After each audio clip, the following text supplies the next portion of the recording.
Everyone. आज का vlog थोड़ा सा लेट स्टार्ट हो रहा है बिकॉज़ सुबह स्कूल था एंड हम बहुत ज़्यादा लेट हो गए थे।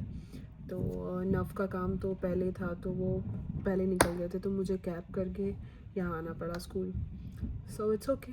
अभी ब्रेक टाइम है, बच्चे रिसेस के लिए गए हुए हैं। तो I am gonna show you my classroom for now. This is the classroom.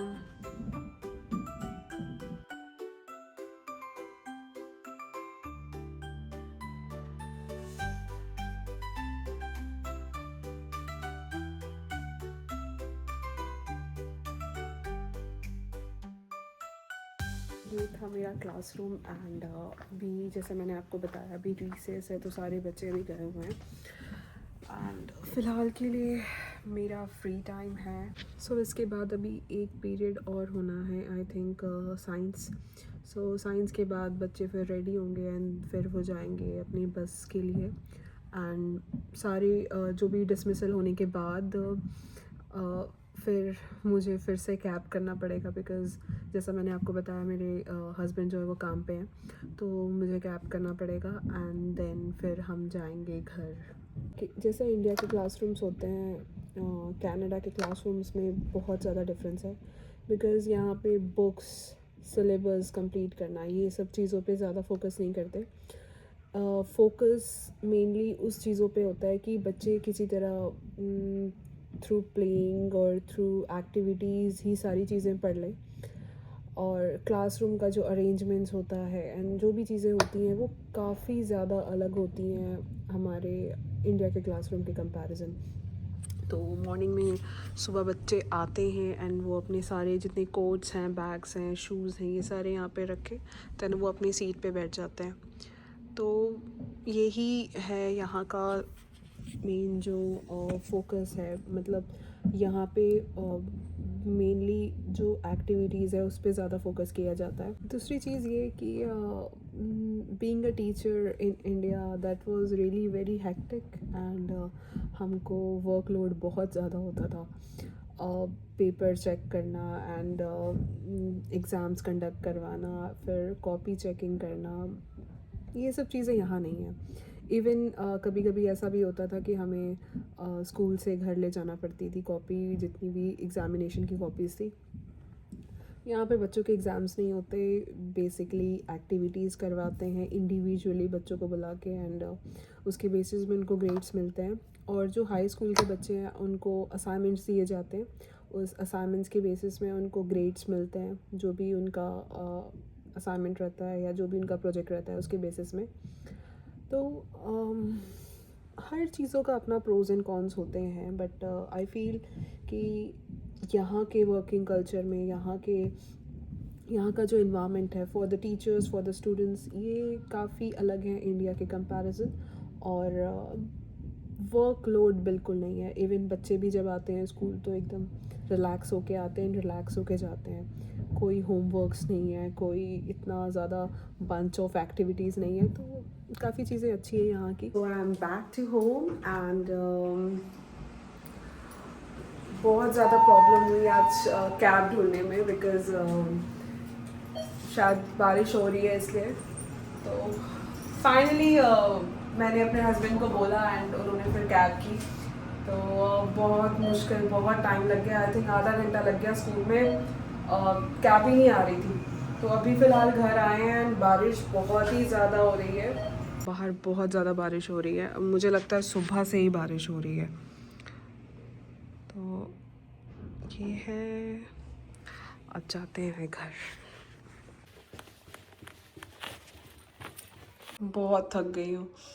जितना तो मुझे लगता है स्कूल में नहीं थकी, उससे ज़्यादा वहाँ पे वेट करते करते, कैब की वेट करने में ही टाइम निकल गया।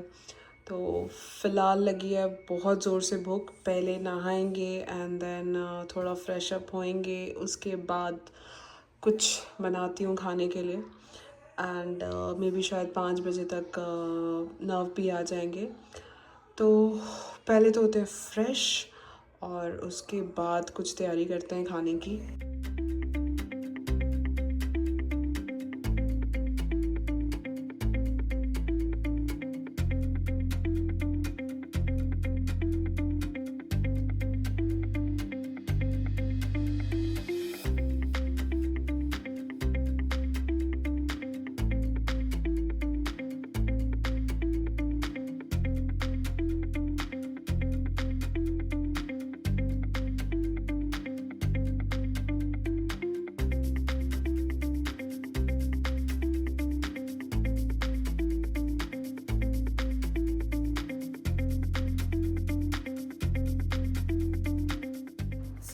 अभी टाइम हो रहा है ऑलमोस्ट 5 बजने वाले हैं एंड अगर मैं आपको बाहर का व्यू दिखाऊंगी तो ऑलमोस्ट रात हो गई है। तो विंटर्स के टाइम क्या होता है यहाँ पे कि बहुत कम टाइम ऐसा होता है कि आपको दिन वाला फीलिंग आएगी, ओके, क्योंकि रात सूरज जल्दी ढल जाता है एंड रात जल्दी हो जाती है।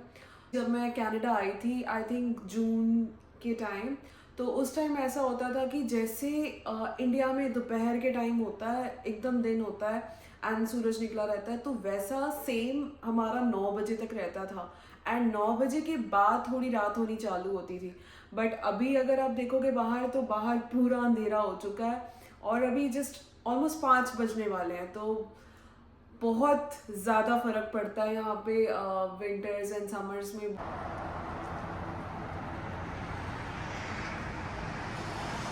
So now is here and अभी हम जा रहे हैं कॉस्को, क्योंकि अभी पिछला जो वीकेंड था उसमें ग्रॉसरी करने का बिल्कुल टाइम नहीं लगा। सो कल मेरा स्कूल है एंड नव की छुट्टी है, तो हम सोच रहे हैं कि आज ही कर लेते हैं। तो ये है वो चीज़ जिस चीज़ के लिए मेरे हस्बैंड को इतने टाइम से तलाश है, बट कोई बात नहीं, हम इसको प्लान कर रहे हैं गिफ्ट करने का। लेना है क्या? हाँ, लेना है। तो ये भी आई थिंक अगर हम इसका प्राइस देखेंगे तो पहले ये कितने का था, आई थिंक 700 to 800 तक था, बट अभी ब्लैक फ्राइडे सेल के कारण आई थिंक 584 इसका रेट हो गया है। और जो लोग बोलते हैं कि यहाँ पे कनाडा में भिंडी का क्या रेट है, सो भिंडी है यहाँ पे $6 की एंड बाकी चीज़ें अगर देखेंगे, गोभी अगर आप देखोगे तो यहाँ पे ऑलरेडी कटी कटाई मिलती है एंड इसका भी रेट यहाँ पे आई थिंक 7.99, दैट्स $8। पालक का जो रेट है वो यहाँ पे 3.99 है, दैट्स 4। सो ये बेबी स्पिनच है जो आई थिंक कितना होगा इसमें 312 ग्राम्स, तो इतना आपको यहाँ पे $4 की मिलती है।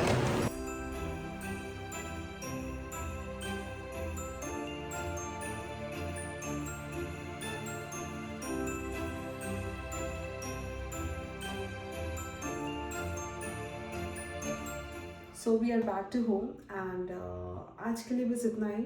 कल मिलते हैं एक न्यू वीडियो के साथ and if you like my video please don't forget to like, share and comment.